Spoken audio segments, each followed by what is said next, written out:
Il y a quelques temps, j'ai assisté à une démonstration de tricherie et le gars était capable de sortir les as du paquet sans même les voir et en plus de dire de quel as il s'agissait sans même voir sa face.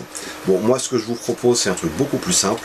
C'est un petit jeu où on va essayer aussi de retrouver les as, ou du moins un as, et on va les sortir face en l'air, ça évitera de les chercher. Voilà. Donc ici, on a les 4 as.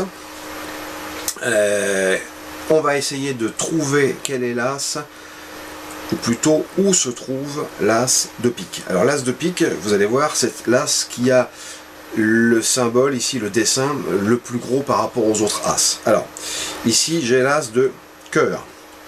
Je le retourne et je le mets sous le paquet. Ici j'ai l'as de trèfle.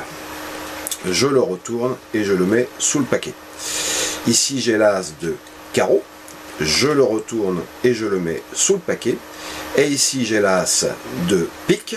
Je le retourne et je le mets sous le paquet. Et c'est l'as donc de pique que nous allons chercher. Alors pour que ce soit plus facile pour vous, je vais laisser l'as de pique face en l'air dans un premier temps. Donc regardez bien où je le mets. Voilà, vous avez vu. À votre avis, l'as de pique se trouve où? Vous me dites en seconde position. Eh bien on va regarder, effectivement l'as de pique est en seconde position, sauf que là maintenant il a bougé. Vous me dites qu'il se trouve en troisième position? D'accord. Alors tout à l'heure je vous ai dit que moi j'étais pas un tricheur, par contre je suis un magicien, et je suis un magicien qui n'aime pas les as. C'est d'ailleurs pour ça que j'ai fait disparaître l'as de pique.